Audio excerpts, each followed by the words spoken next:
and unbending will to sacrifice his own freedom for the freedom of others, Madiba transformed South Africa and moved all of us. His journey from a prisoner to a president embodied the promise that human beings and countries can change for the better. His commitment to transfer power and reconcile with those who jailed him set an example that all humanity should aspire to. Mandela won the Nobel Peace Prize award with President F.W. de Klerk, who describes his former adversary as a man of peace. Madiba died aged 95. This man lived a life that became the story of goodwill and the good that is associated with Africa. I have fought against white domination, and I have fought against black domination. I have cherished the idea of a democratic and free society in which all nations live together in harmony and with equal opportunity. It is an ideal which I hope to live for and to achieve. But if need be, it is an ideal for which I am prepared to die. For Grts News, this is Babkar Senghor. Back to events in the local scene. The results in Thursday's by-election in the Kiang West constituency is now known. Menatenjai of the ruling Alliance for Patriotic Reorientation and Construction won with a landslide victory over her rival Pature Bajinka of the National Reconciliation Party. Well, our Ibrahim Abalde, who has been covering the elections in that constituency, gave us a news update before the completion of vote counting in the Lower River Region Center of Mansakonko. West constituency elections are being counted. Dozens of party supporters from the ruling APRC and the opposition NRP are waiting with bated breath as the results trickle in from the various polling stations. Voting had generally transpired in a calm and orderly manner. Most of the polling stations Grts visited. The IEC presiding officers on the ground had complained about the low voter turnout. However, in Nyoro Jataba and Jataba, the turnout was relatively good. The APRC national mobilizer Yankuba Koli expressed optimism that their candidate would win. He lamented on the low voter turnout, pointing out the need for a rigorous sensitization campaign on the significance of elections. The NRP National Assembly member and minority leader Samba Jallo said he was satisfied with the way the election transpired. For his part, Governor Salif Pui said the election was hitch-free, pointing out that the challenge now is to improve on the voter turnout.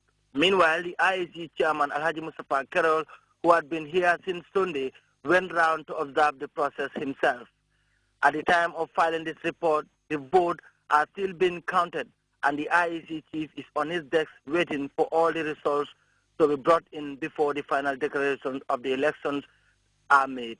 Ibrahim Balde reporting from Mansakonko in the Lower River region. Minatanjai of the APRC winning that by-election in the Kiang West constituency with a hefty 3,703 votes to Pature Bajinka's 509 votes. The Embassy of the United Arab Emirates based in Dakar Thursday distributed clothing to children across the area. Clothe 1 Million Needy Children scheme is funded by Sheikh Mohammed bin Rashid Al Maktoum, the Vice President and Prime Minister of the UAE, as well as the ruler of Dubai.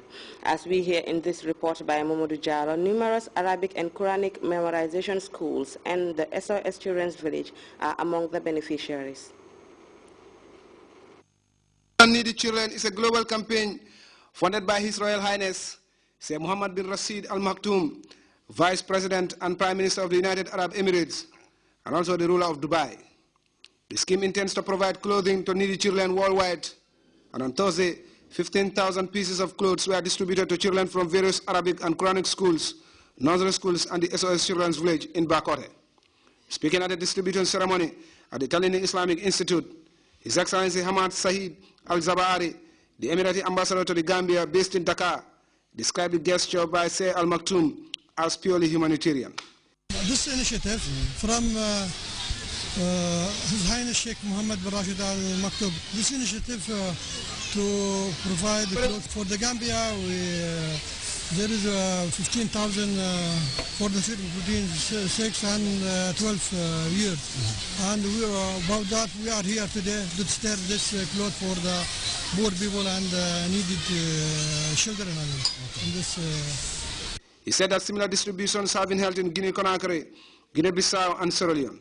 Several religious leaders present at the distribution at Talinding thanked Sayyid Al Maktoum for his generosity, saying such is what is expected of a Muslim. A similar distribution exercise also took place at the SOS Children's Village in Bakote. There, Hadinjai Toure, the village director, thanked the donor for his generosity to these orphaned children. She explained that SOS, as a children's village that offers shelter to orphaned children, depends on the generosity and benevolence of such philanthropists as Sayyid Al Maktoum. This donation, she said, will improve the lives and welfare of the children, especially at a time when the village spends so much on clothing. At the Kanifi Municipal Council grounds, hundreds of children from all the early childhood development centers in the municipality were gathered for the distribution. Babugay Sonko, a nominated National Assembly member, thanked the donors on behalf of the ECDs. He outlined the benefits of such help to the children, saying they are always ready to work with the Emiratis in strengthening the relations between the Gambia and the UAE. These comments were echoed by the Deputy Mayor of the KMC, who described the gesture as significant. Sir Basir Kamara, President of the Gambia Islamic Union, who has been working closely with the Emiratis, explained that the humanitarian gesture by Sayyid Mohammed bin Rashid Al Maktoum will go a long way in helping these children, some of whom are from needy families. Nema Ahmad, a representative of the Emirati Embassy and coordinator of the distribution, said that this is not the first time the UAE is helping Gambians. He recalled that his government has organized a series of iftar dinners during the month of Ramadan, dug wells in the provinces, built schools and provided assistance during holy feasts. This undertaking, he argued, underlines the UAE's commitment to the Gambia and Muslims. He also reassured the beneficiaries that they will continue to provide assistance to Gambians as and when the funds are available. Mamadou Diallo, GRTS News. A 4-day International Youth Fellowship World Camp spearheaded by the International Youth Fellowship Organization has ended in Banjul. Fatou Janembai reports the activity, the first of its kind to be held by the organization, was meant to build youth capacities through community interchange activities, thereby harmonizing and creating mutual relationship among youths. National Youth Fellowship World Camp is the actual event of the fellowship, aiming at providing opportunities to youths to help them find direction in life, thereby promoting mindset that aims towards a greater world and to cultivate qualities and abilities essential to lead the 21st century.